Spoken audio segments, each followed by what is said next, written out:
안녕하세요. 결혼 기간 동안 사연글을 읽으며 무료함을 달래고 했던 30대 후반의 평범한 여성이에요. 글을 읽을 때는 시간을 때울 요량으로 읽었는데 이렇게 글을 쓰는 입장이 되니 이루 말할 수 없을 만큼 묘하고 착잡하네요. 글을 읽으면서 느낀 건 세상에 요상한 이혼 사연이 참 많구나 하는 거였어요. 경악스러운 사연도 있었지만 때로는 화가 나고 슬프고 웃긴 사연들도 있었죠. 아마 제 사연은 화가 나는 사연이 될 것 같네요. 그래도 함께 즐겨주셨으면 좋겠어요. 전 농사 짓는 아버지와 동네에서 작은 가게를 운영하는 어머니 밑에서 외동딸로 자랐어요. 농사라고 해봐야 크게 짓는 것도 아니었고 말 그대로 깡촌에서 컸어요. 학교를 가려면 고모가 계시는 시내로 나와야 할 정도의 시골이었죠. 그렇게 없는 집 딸이 삼수를 거쳐서 드디어 공무원이 됐을 때는 가족들이 너무도 좋아했어요. 우리 집에도 공무원이 생겼다고 말이죠. 집안 식구들에게 저는 자랑이었고 아주 야무진 구석이 있는 딸이었죠. 그래서 시집도 잘 갈 거라고 다들 생각한 것 같더라고요. 그래서인지 결혼에 대해서 부모님들이 엄청 간섭하고 그런 건 또 아니었고요. 남편은 유머 감각이 있는 사람이었어요. 저는 진지한 성격이지만 개그 프로를 좋아했고 그런 코드가 남편과 잘 맞았죠. 그래서 결혼이라는 일생일대 이벤트에 골인할 수 있었던 게 아닐까 싶어요. 이 결혼을 가장 축하해준 사람은 친정 식구가 아닌 시부였어요. 이야, 우리 집에 며느리가 아주 잘 들어왔어. 공무원이라니. 하나뿐인 아들놈 가방끈이 짧아 걱정했는데 며느리 정도면 걱정이 하나도 없겠어. 으하하하. 요즘이야 공무원에 대해 안 좋은 기사도 나고 힘든 직업이라는 소문도 나면서 경쟁률이 많이 떨어졌지만 결혼할 때만 해도 공무원은 여전히 알아주는 직업이었죠. 시부는 교장 선생님 출신으로 며느리로는 같은 교육자나 공무원을 원했는데 딱 그 원하는 상에 들어가는 며느리를 들였다며 기분이 좋으셨던 모양이에요.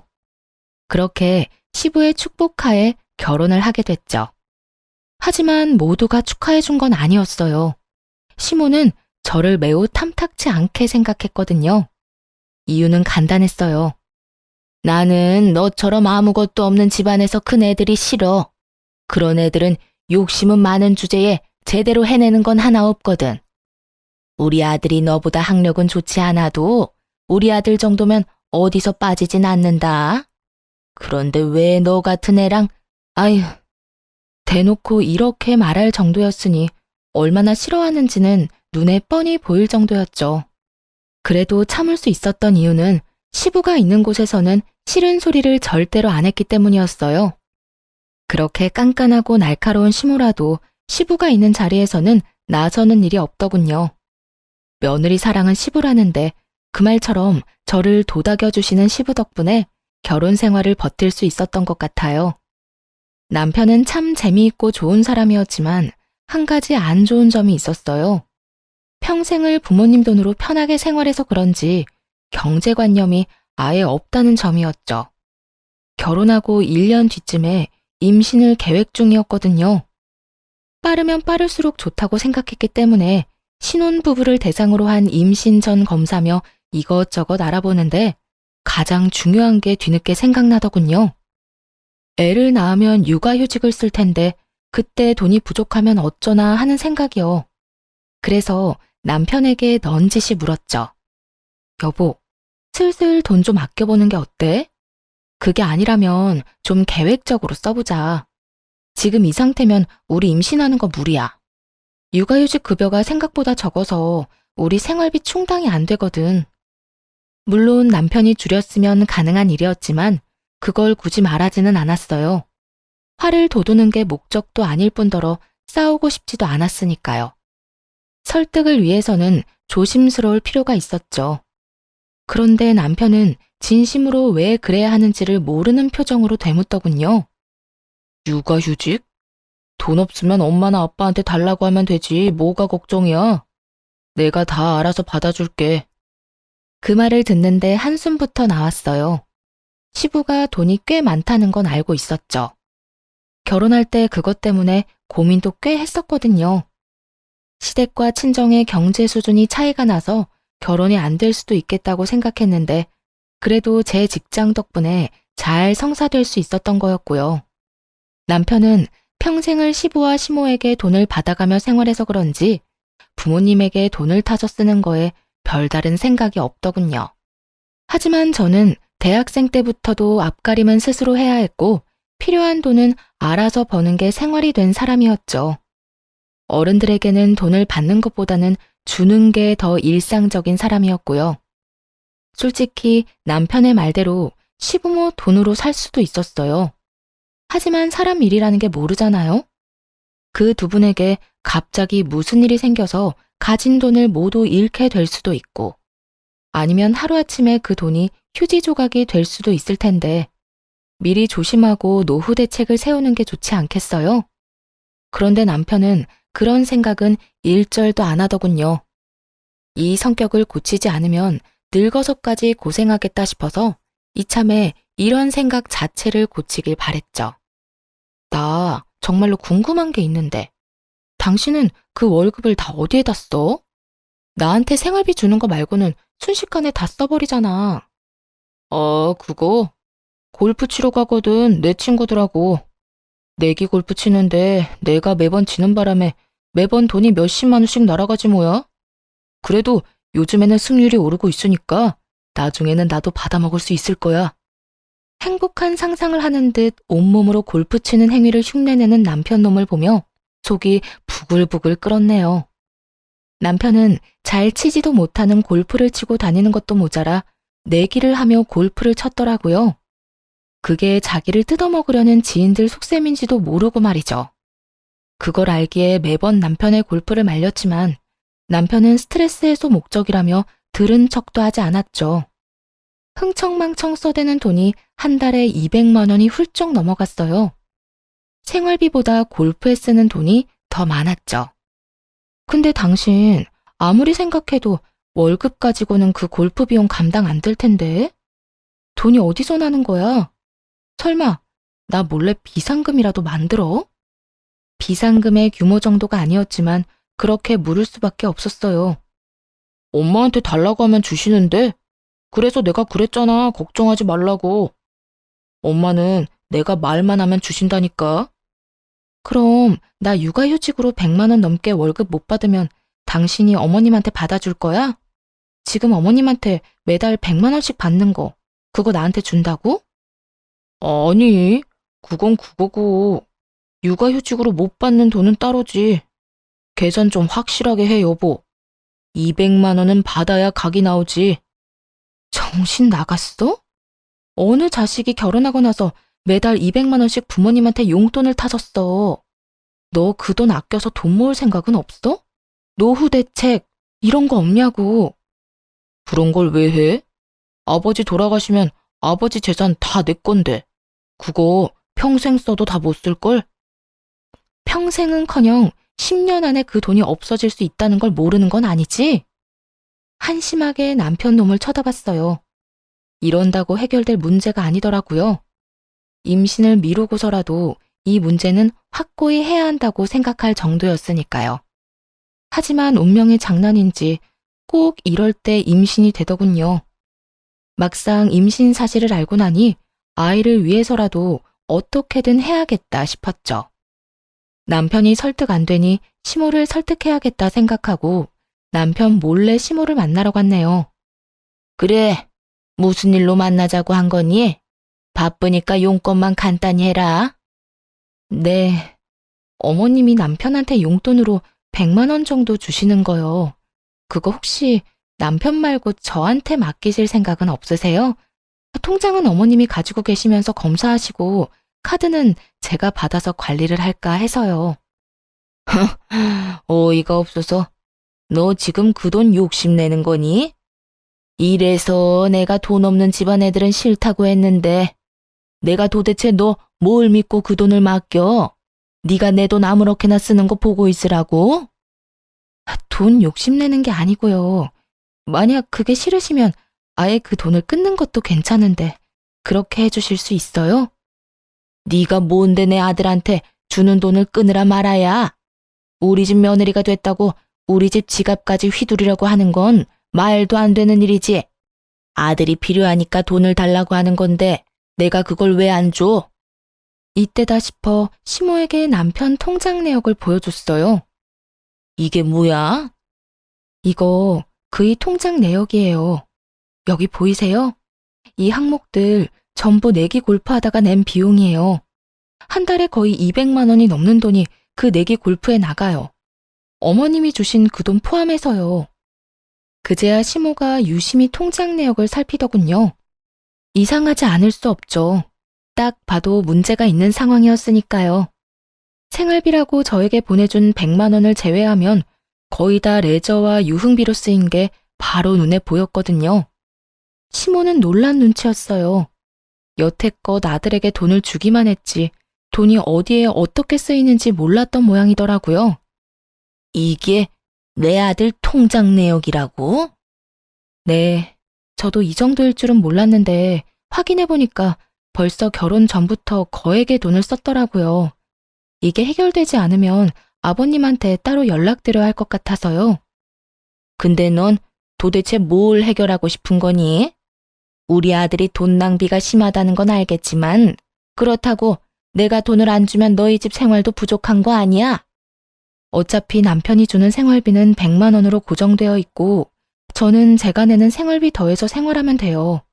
물론 돈을 모으는 게 제일 좋은데 그게 지금 안 되니까 어머님이 남편한테 돈 좀 모으라고 이야기 좀 해주시면 더 좋고요. 시모는 제가 남편의 낭비를 막아달라고 말하는 것에 꿍꿍이가 있다고 생각하는 것 같았어요. 마치 시부에게 잘 보이기 위해서 이런 말을 한다고 생각하는 것 같았죠. 탐탁치 않은 표정으로 그러더군요. 그래, 그러면 내가 그 카드 회수해 가마. 그렇지만 앞으로 이렇게 선 넘는 대화는 안 했으면 좋겠구나. 아들이 이렇게 돈을 흥청망청 쓰는 걸 알았으니 내가 봐주는 거야. 넌 며느리일 뿐이고 우리 집 돈에 관여할 자격은 없어. 알았니? 시모는 그렇게 경고하듯 말하고는 저를 쫓아냈고요. 뭐 나쁘지 않은 수학이었죠.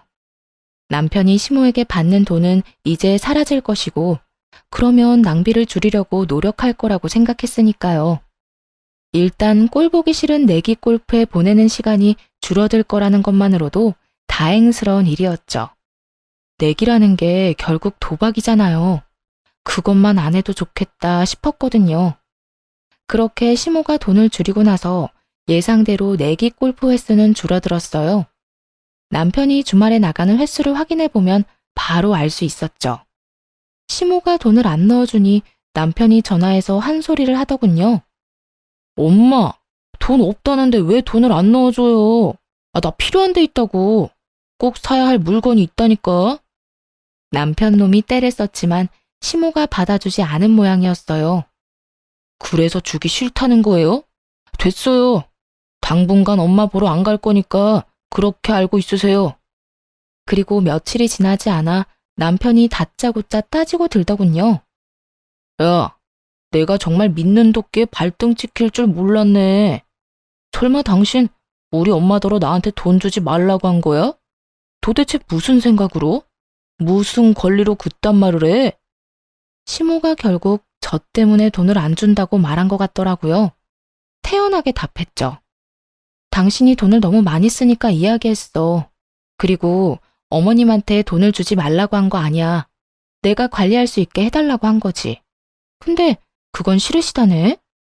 돈을 끊는 건 어머님이 선택한 거니까 어머님한테 말해. 괜히 내 탓하지 말고. 내가 돈 많이 쓰는 거랑 너랑 도대체 무슨 상관인데? 왜 네가 내 지갑 사정에 이렇게 예민하게 구는 건데? 너랑 나랑 결혼했잖아. 네가 망하면 나도 망하는 거라고. 그러니까 안 망할 수 있게 내가 도와주는 거 아니야. 이런 식으로 돈 쓰다간 나중에 진짜로 망한다고. 너 모아둔 돈이라고는 한 푼도 없잖아. 내가 망할지 안 망할지 네가 어떻게 알아? 네가 내 와이프라고 해도 엄연히 하면 안 되는 일이 있는 거야. 진짜 너 때문에 되는 일이 하나도 없다. 아버지 정정하신데 나중에 무슨 걱정이야? 지금 과소비 습관을 안 고치면 시부 재산을 물려받는다고 해도 순식간에 사라질 게 뻔했어요. 그리고 솔직히 시모를 설득하러 갔기는 했지만 선택한 건 시모였고 당장 용돈을 끊으라고 한 건 아니잖아요. 둘 중에 하나 고르라고 한 거지. 그 중에서 시모는 돈을 안 주기를 골랐던 거고요.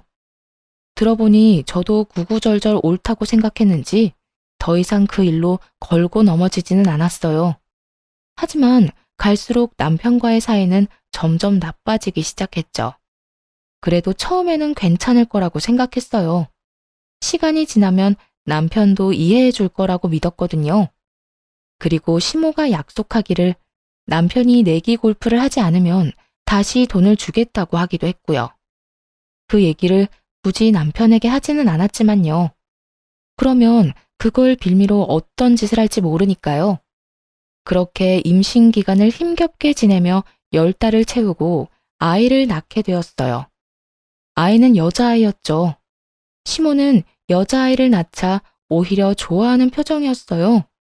남자애가 아니라서 다행이구나. 네 배에서 내 손자를 보는 꼴은 못 본다. 딸이면 정도 많이 안 갈 거고. 됐다.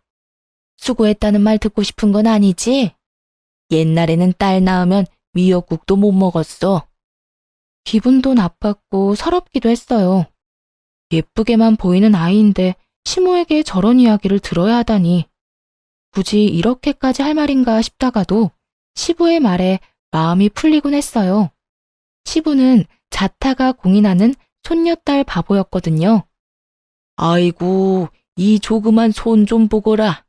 우리 손녀 눈도 코도 입도 모두 조밀하게 예쁜 걸 보니 미인들 상이야. 시부의 눈에서는 꿀이 뚝뚝 떨어질 정도였죠. 그저 예뻐하는 정도가 아니었어요. 매일 전화해서 안부를 묻는 건 물론이고 필요한 게 없는지 항상 물어보셨죠. 괜찮다고 아무리 말해도 오실 때마다 한가득 선물을 준비해 오시고는 했고요. 한 번은 시부에게 물었던 적이 있었어요.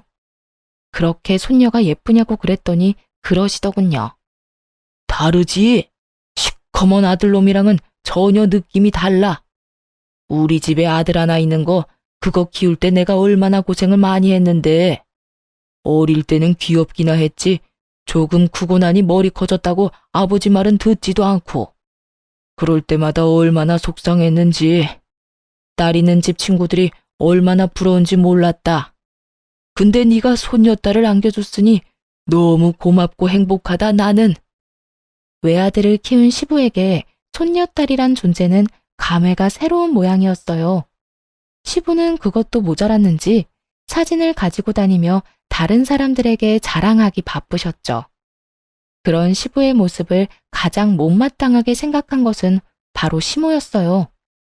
아니, 당신은 자기 자식 태어났을 때도 그렇게 안 하던 사람이 어떻게 손녀딸한테는 그렇게까지 할 수 있어요? 그것도 차별이에요. 알아요? 뭐가 차별이야? 내가 보기엔 당신이 더 이상해. 어떻게 자식이 낳은 손주가 안 이쁠 수가 있어? 나는 보고만 있어도 또 보고 싶고 돌아서면 또 보고 싶은데 당신은 어떻게 그렇게 무덤덤하냔 말이야. 시부가 그렇게 말할 때마다 시모는 입을 꾹 다물었어요. 하긴 제가 싫다는 말을 시부 앞에서 고지곧대로 할 수 있을 리가 없었죠. 시모도 그 정도 머리는 있는 사람이었거든요. 시부 앞에서 제 욕을 하는 게 나쁜 결과를 부른다는 걸 잘 알고 계셨던 것 같아요. 그러다 어느 날 아기가 200일이 좀 넘었을 때 친정엄마에게 문제가 생겨 병원에 가야 할 일이 있었어요. 엄마는 허름한 2층 주택에 새를 들어 사셨는데 2층에서 1층으로 내려오는 계단이 꽤 가팔랐거든요. 그런데 거기서 내려오다가 굴러버리신 거예요. 병원에 갔더니 다리가 골절됐다더군요. 입원을 해야 하고 수술까지 해야 하는 상황이었죠. 하지만 아이를 데리고 엄마를 케어할 수 없었고 그맘때 아이도 감기 기운이 있어서 병원으로 아이를 데리고 갈 수도 없었어요. 그래서 남편에게 맡기기로 했죠. 그렇게 친정엄마의 수술이 시작되고 아이가 잘 있는지 걱정되기 시작했어요. 이제 겨우 200일밖에 안 되는 아이잖아요. 눈에 밟힐 수밖에 없었죠. 그래서 남편에게 전화를 했는데 이 양반이 전화를 안 받는 거예요. 몇 번을 해도 통화가 안 되더라고요. 초조하고 이상한 생각이 들어서 어머니가 수술하고 나오자마자 곧바로 어머니에게 양해를 구하고 집으로 돌아왔어요. 그리고 집에 온 순간 눈으로 마주한 상황에 정말이지 졸도할 뻔했네요. 아이는 울고 있고 소파에는 모르는 여자가 엎드린 채 귀마개를 하고 핸드폰을 보고 있더군요. 너무 놀라 그 여자에게 다가가 툭툭 치며 물었죠. 당신 뭐예요? 왜 우리 집에 있어요? 우리 남편은 어디 갔는데요? 그 여자가 깜짝 놀라 일어나는데 얼굴을 보니 앳되더군요. 딱 봐도 사회초년생으로밖에 안 보였어요. 그 여자는 아무 말도 못하고 힐끗힐끗 쳐다보기만 하더라고요. 일단 남편에게 전화를 했죠. 남편은 여전히 전화를 받지 않더군요. 울고 있는 아이를 달래보니 기저귀는 대변으로 가득 차 있었고 엉덩이는 벌써 빨갛게 변해 있더군요. 대변을 오래 방치해서 생긴 일이었어요. 남편에게 연락이 안 되니 그 여자에게 이 상황에 대해 물어봤어요. 이게 다 무슨 일이에요? 저희 남편이랑 무슨 관계예요? 저는 김 대리님이랑 같이 일하는 부하 직원인데요. 김 대리님이 일당 10만 원 하는 아르바이트 있다고 해서 여기 온 거예요. 애만 봐주면 10만 원 준다고 하셔서요.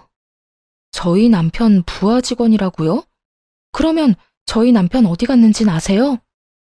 어, 잘은 모르겠는데 골프채 챙기시는 것 같던데요. 또 그놈의 골프. 이게 말이나 되나요? 아가씨, 근데 혹시 몇 살이에요? 저 24살이요. 애가 우는데 귀마개를 하고 있으면 어떡해요? 돈 받고 알바하는 거 아니었어요? 적어도 아이를 신경은 써주셔야죠. 달래보려고 했는데 뭐 때문에 애가 우는지 몰라서요.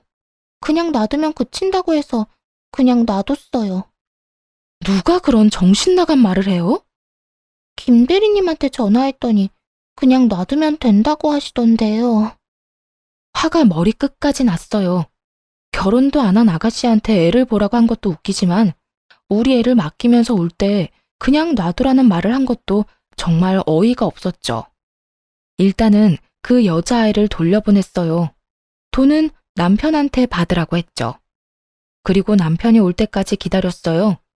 오후 6시쯤 되니 남편이 집으로 들어오더군요.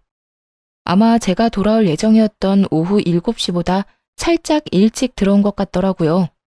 본인이 골프 치러 갔다는 걸 들키지 않으려고 말이죠. 남편을 보자마자 따졌어요. 당신, 어떻게 그럴 수 있어? 어떻게 모르는 사람한테 우리 애를 맡기고 놀러 갈 수가 있냐고. 게다가 우리 집에. 당신 미쳤어? 200일도 안 되는 애를 다른 사람 손에 맡길 생각이 들어? 애는 괜찮네. 그러면 된 거 아니야? 별일 없었으면 된 거지. 뭘 그렇게 따지고 난리야. 피곤하니까 나중에 말하자. 괜찮긴 뭐가 괜찮아. 너 애가 어떤 상황이었는지 알고나 하는 말이야? 그 여자애, 당신 부하 직원은 애 우는데 귀마개를 하고 핸드폰을 하고 있더라. 너 이게 정상이야? 애 엉덩이에 발진까지 생겼어. 도대체 몇 시간을 그렇게 방치했는지 알 수가 없다고. 약 바르면 되잖아, 약. 그거 가지고 왜 나한테 그래? 애를 제대로 못 본 내 부하 직원 탓이지. 그 여자애한테 애를 맡긴 게 너잖아. 아니, 애를 키워본 적도 없는 사람한테 애를 보게 해? 그것도 그렇게 갓난쟁이를. 적어도 어머님한테 맡긴다는 생각은 안 해봤어? 했지. 제일 먼저 했지. 그래서 나도 어머니한테 맡기려고 했어. 그런데 엄마가 아이씨, 며느리 딸은 맡아주기 싫다고 하잖아. 뭐? 어머님이 며느리 딸이라서 맡아주기 싫다고 했다고? 이거 미친 거 아니야? 와, 진짜. 남편과 이야기하다가 알게 된 시모의 발언에 이성이 뚝 끊어지는 느낌이었어요. 시댁으로 당장 달려갔죠. 들어가자마자 시모에게 따져 물었어요. 어머님, 오늘 바쁜 일 있으셨어요? 아니, 아무 일도 없었는데 왜 그러니? 왜 갑자기 와서 이렇게 사나운 얼굴로 그런 걸 물어? 이 사람이 저희 딸 잠깐 봐달라고 했는데 왜 안 봐주셨어요? 네 질문이 더 웃기구나. 내가 왜 당연히 봐줘야 한다고 생각해? 나도 힘들면 안 봐줄 수 있어. 넌 이 늙은이한테 꼭 그렇게 애를 맡기고 싶니? 하루 종일 맡아달라는 것도 아니고 오후에 잠깐 맡아달라는 거였어요. 오늘 저희 딸이 어떤 상태였는지 아세요? 내가 그걸 어떻게 아니? 너희 부부 일은 너희가 알아서 해. 어떻게 그걸 말이라고 하세요? 어머님이 조부모님이시잖아요. 어떻게 손녀딸한테 그런 말씀을 하실 수가 있냐고요. 시모를 향해 눈물 콧물 다 흘리며 하소연하듯 따졌어요. 그간의 서름이 다 몰려와서 더 열이 받더군요. 게다가 오늘 있었던 일까지 생각하니 견딜 수가 없었죠. 그러다 소리를 빽 지르는 순간 현관문에서 시부가 들어오며 말하더군요. 아이고, 우리 며느리 왔어? 그런데 무슨 일이야? 왜 울어? 무슨 일 있니? 아버님. 눈물을 흘리며 그날 있었던 일을 다 말했어요. 그리고 믿지 못하는 시부에게 그 아르바이트한 여자애가 우리 애한테 저지른 짓을 홈캠으로 고스란히 보여줬어요. 그리고 그 여자와의 대화 녹음 파일도 들려줬죠. 그걸 보고 있던 남편놈이 안절부절 못하며 저한테 따지더군요. 왜 나한테 그래? 애 안 봐준 거는 엄마잖아. 뭐 때문에 우리가 이렇게 된 건데? 걔가 그렇게 애를 못 볼 줄 내가 알았어? 그냥 나는 돈 주고 애 봐달라고 시킨 것뿐이라고. 왜 나한테 그러는 건데? 아예 뭐가 잘못됐는지 자체를 모르더군요. 남편에게 말했어요. 됐어. 나 더 이상 당신이랑 살고 싶지 않아. 그러니까 우리 이혼해. 결국 제 입에서 이혼 얘기가 나오자 시부의 얼굴이 시뻘겋게 달아올랐어요. 그러더니 남편놈 귀를 잡아당기며 화를 내시더라고요. 넌 도대체 뭐 하는 인간이냐? 넌 뭔데 네 자식을 저 따위로 취급을 해? 내 귀한 손주 왜 저런 취급받게 만들어? 네가 인간이야? 네가 그러고도 아빠냐고? 시부가 남편의 등짝을 두드려 패더군요. 이제와 두드려 맞은들 제 마음은 이미 갈기갈기 찢겼고 저 자식을 내 아이의 아빠로 두는 것조차 소름 끼치게 싫었죠. 시부는 계속해서 남편에게 물었어요. 너 애 아파서 저러고 있는데 어디 갔었어? 등을 맞으면 억울해하던 남편이 갑자기 입을 꾹 다물더군요. 안 봐도 뻔하죠. 골프채를 챙겼으면 골프를 하러 간 게 아니겠어요? 그리고 그것도 그렇게 좋아하던 내기 골프였을 거고요. 제가 대신 시부에게 말했어요. 아마 내기 골프 갔을 거예요. 그것 때문에 얼마 전에도 마찰이 있었거든요. 생활비로 나가는 돈 빼고는 거의 다 내기 골프에 써서요. 오늘도 거기 간 것 같더라고요. 이 말에 시부가 기가 막힌 듯 남편을 쳐다봤어요. 경악하는 눈빛으로요. 까도 자꾸만 나오는 남편놈의 기행에 시부가 놀란 모양이었어요. 그럼 너 돈은 어디서 나서 그렇게 펑펑 쓰고 다녀? 며느리 생활비는 제대로 주는 거 맞아? 응? 그 돈은 엄마가 나한테 준 거라고요. 나한테 뭐라고 하지 마세요. 아니, 내가 받은 돈으로 골프 쳤다는데 왜 난리냐고요. 뭐 돈 빌려서 골프 치러 다닌 줄 아세요? 돈 없을 때 부모 돈 쓰는 거 당연한 거잖아요. 남편 대답에 기가 막힌 시부가 시모에게 따져 물었어요. 당신은 도대체 무슨 돈이 있어서 애한테 돈을 준 거야? 당신도 나한테 생활비 받아가잖아. 그 생활비로 애한테 돈 준 건 아닐 테고 무슨 돈이야? 아니, 애가 돈이 없다길래 그냥 저도 대출해서 빌려줬죠. 대출 받아서 돈을 줬다고? 이 정신 나간 여편네야. 돈이 없으면 나한테 이야기를 해야지. 왜 돈을 빌려서 내기 골프를 하게 돈을 줘? 아니, 내기 골프인 거 내가 알았으면 안 줬겠죠. 근데 그런 말이 없으니까 난 그냥 돈을 빌려다 준 거고. 아니요? 어머님 알고 계셨잖아요. 제가 다 말씀드렸잖아요. 남편 내기 골프하니까 돈 빌려주지 마시라고요. 그 말을 듣던 시부가 눈이 커지더니 시모에게 따졌어요. 당신 설마 아들이 내기 골프 친다는 거 다 알고도 돈을 빌려준 거야? 맞아요. 그러니까 제 잘못이 아니라 엄마 잘못이라고요. 엄마가 돈을 주니까 내가 그 돈으로 계속 한 거지. 엄마가 안 줬으면 안 했을 거라고요. 그걸 말이라고 해? 이 왼수 같은 새끼. 넌 부모 될 자격이 없다. 내가 웬만해서는 며느리랑 너랑 이혼 안 시키려고 했는데 네 꼴을 보니까 안 되겠구나. 이혼해. 차라리 이혼하는 게 내 손녀한테는 더 좋은 일일 거다. 아버지, 제가 무슨 잘못을 했다고요? 그걸 모르는 게 제일 큰 잘못이야, 이놈아. 그리고 당신은 지금 뭘 잘못한지 알고 있어? 우리 집안의 병균 같은 인간을 키운 게 당신이야. 손녀딸 미워할 시간에 자식 새끼 정신머리 안 고치고 뭐 했어? 결국 시부가 두 사람에게서 카드를 뺏어버렸어요. 모두 시부 명의의 카드였거든요. 시모가 제발 돌려달라고 매달렸지만 시부에게는 통하지 않았죠. 시부가 귀신 같은 얼굴로 말하더군요. 앞으로 두 사람한테는 내가 직접 용돈을 줄 거야.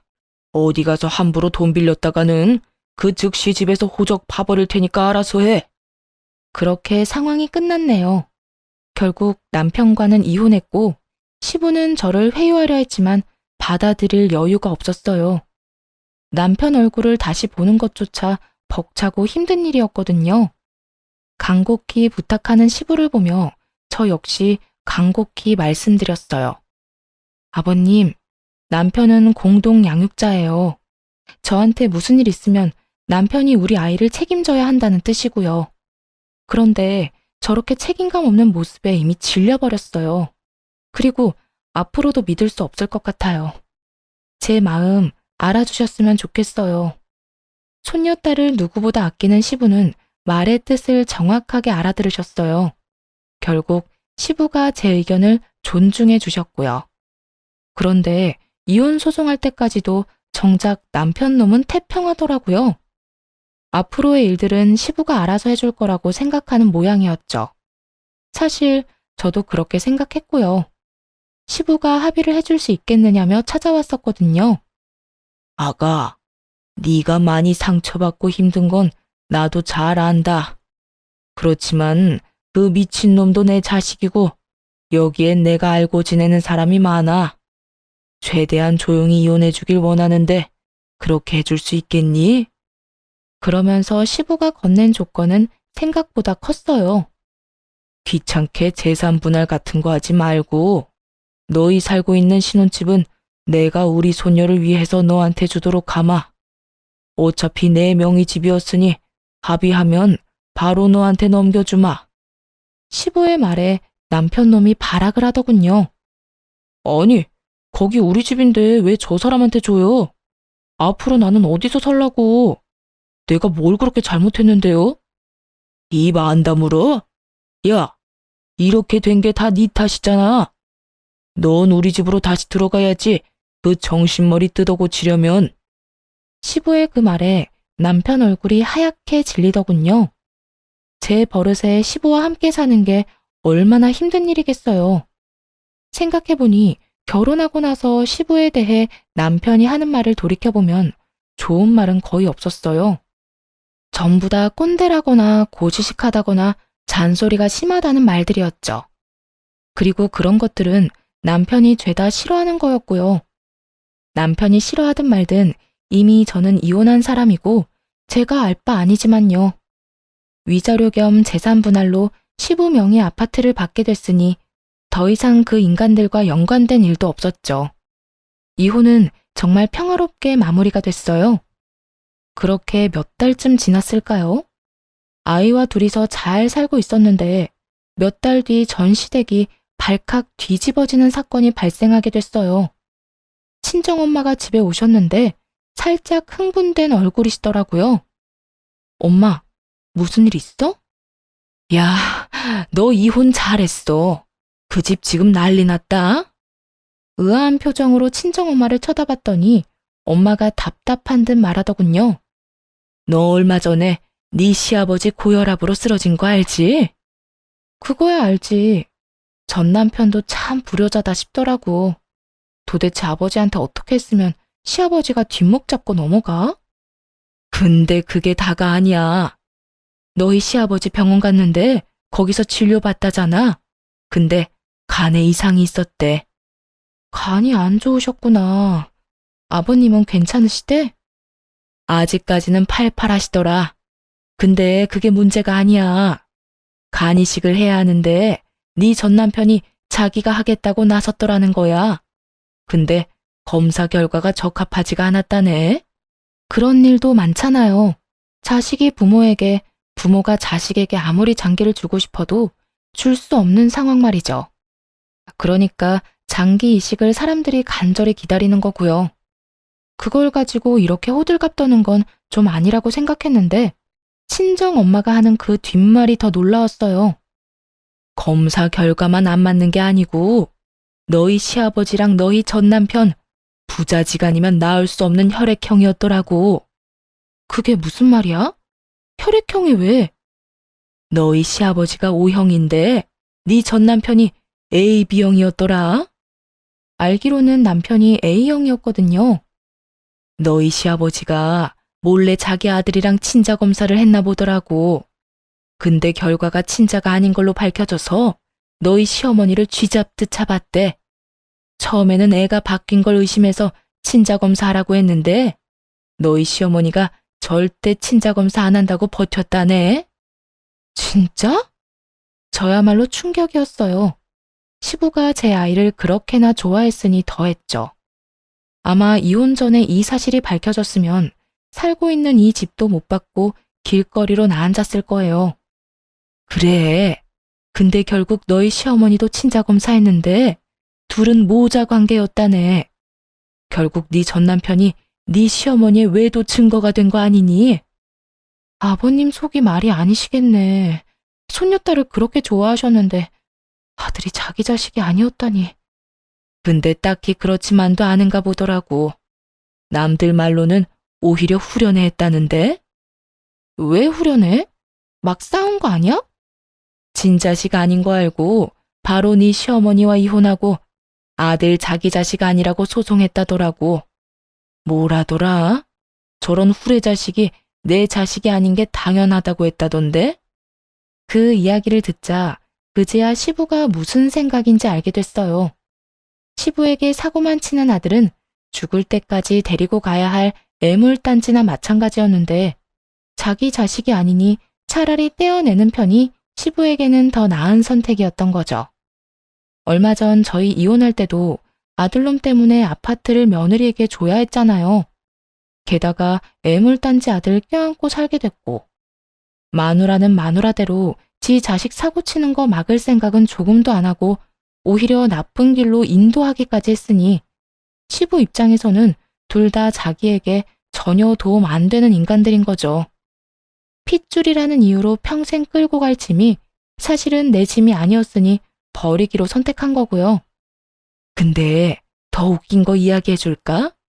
너희 시어머니랑 네 전 남편, 네 시아버지가 소송 걸고 자기들 떼내려는 거 알자마자 발등에 불 떨어져서 너희 시아버지 찾아와서 울면서 빌었대. 근데 아버님이 받아줄 리 없지. 그 인간들 보는 앞에서 변호사 불러서 유언장 고쳤다고 하더라. 자기 죽으면 모든 재산 기부하겠다고.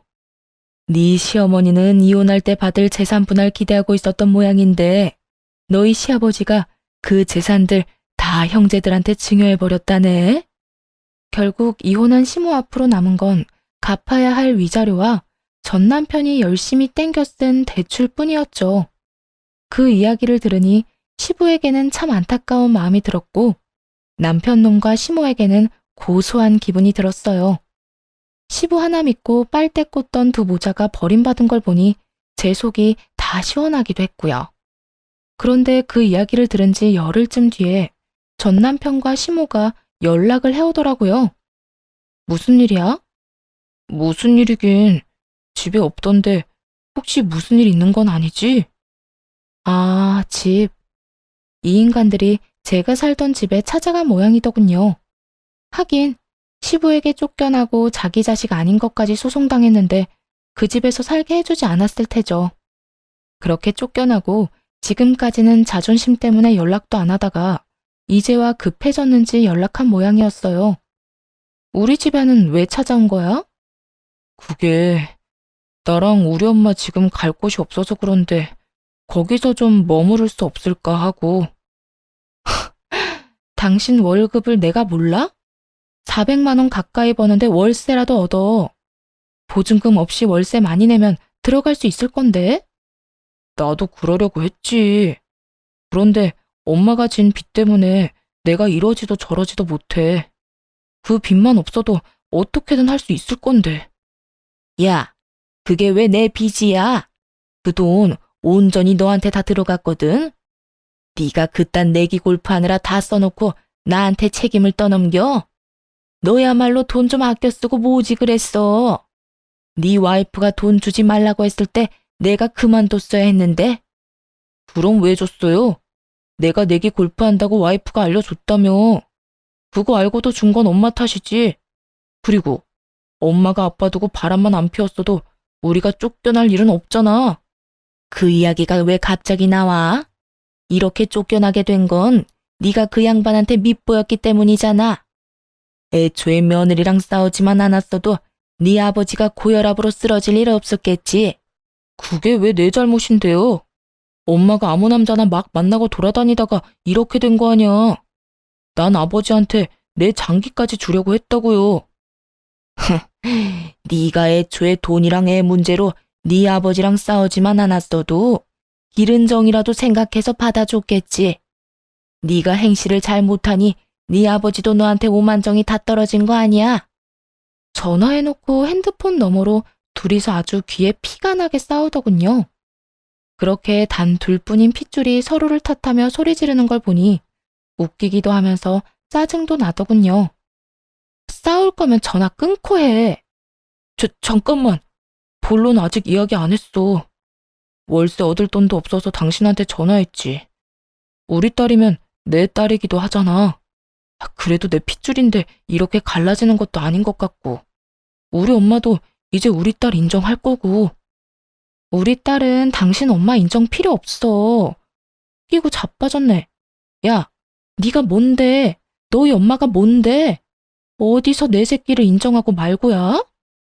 내 딸이잖아. 나도 내 딸 볼 자격 있어. 그럼 밖에서 봐. 그리고 그 집 이미 내가 팔았거든? 그러니까 그 앞에 죽치고 앉아봐야 소용없어. 뭐? 네가 뭔데 우리 아빠 집을 팔아? 전 남편이 화내며 어이없다는 듯 묻더군요. 애랑 둘이 살기엔 집이 크기도 하고 거기서 이혼을 했으니 재수가 없어서 집을 옮겼거든요. 직장에도 지점을 옮겨달라고 요청해서 친정과 가까운 곳으로 정근까지 신청해서 왔죠. 이제와 생각하니 집을 옮긴 게 정말 잘한 거였더라고요. 처음에는 살던 곳을 떠나는 게 좋은 선택이라고 생각하진 않았거든요. 어쩔 수 없이 이사한 거였는데 다행이었죠. 이 인간들이 들러붙을 상황이 사라졌으니까요. 게다가 상황 파악이 안 되는지 이제는 자기 아빠가 아닌데도 아빠라고 하더군요. 친생부인 소송을 통해 시부가 자기 아버지가 아닌 걸로 확정이 됐는데도 여전히 정신을 못 차린 모양이었죠. 그래서 따끔하게 일침을 놓았네요. 누가 너희 아빠야. 소송하고 아버님이랑 남 됐잖아. 그리고 그 집은 이혼할 때 내가 받은 거거든. 내가 팔든 말든 네가 상관할 바는 아니지. 우리 집에 빌부터 살 생각 때려치워. 나는 당신이랑 당신 엄마 드릴 생각 추호도 없으니까.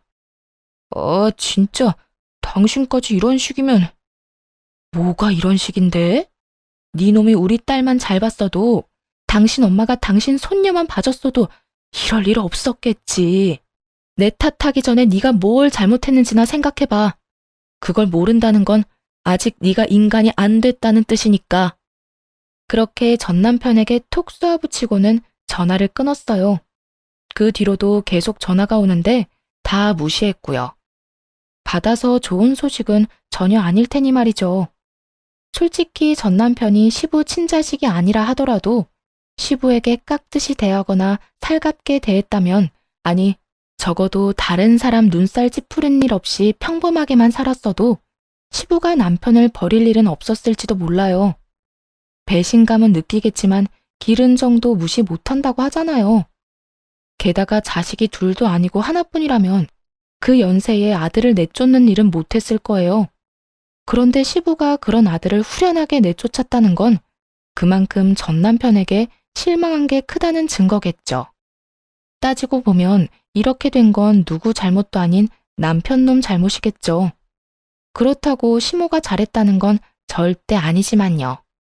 적어도 아들이 남편 자식이 아닐지도 모른다는 걸 알았다면 아들이 남편 눈에 벗어나도록 만들지는 말았어야 하지 않나요? 더 엄하게 가르치며 교육자 집안의 아들답게 키웠으면 말년에 시부에게 버림받는 일은 없었을지도 모르죠. 어쨌든 그렇게 남편놈과의 악연은 그렇게 끊어졌어요. 솔직히 애 운운하며 저희 집 오겠다고 했을 때는 면접 교섭권이라도 쓸 거라고 생각했는데 그걸 원한 적은 단 한 번도 없었네요. 그놈이 쓰레기 같은 인간이라는 걸 다시 한번 깨닫게 됐죠. 어차피 만나게 할 생각도 없었으니 다행이라고 할지, 애를 찾지 않는 것을 탓해야 할지, 어차피 둘 다 참 짜증나더군요. 그래도 지금은 후련해요. 시간이 지날수록 좋아지고 있고 또 익숙해지고 있거든요. 글 읽는 분들 중에 무료함을 달래려고 읽는 분도 있겠지만 이혼 고민을 하면서 사연글을 읽는 분도 계실 거예요. 그런 분들에게 말해드리고 싶네요. 항상 힘들지만은 않다고요. 오히려 시간이 지나면 더 좋은 일이 생길 수 있으니 정말 아니다 싶으면 용기를 내보는 것도 좋은 선택이라고요. 긴 글 읽어주셔서 감사합니다.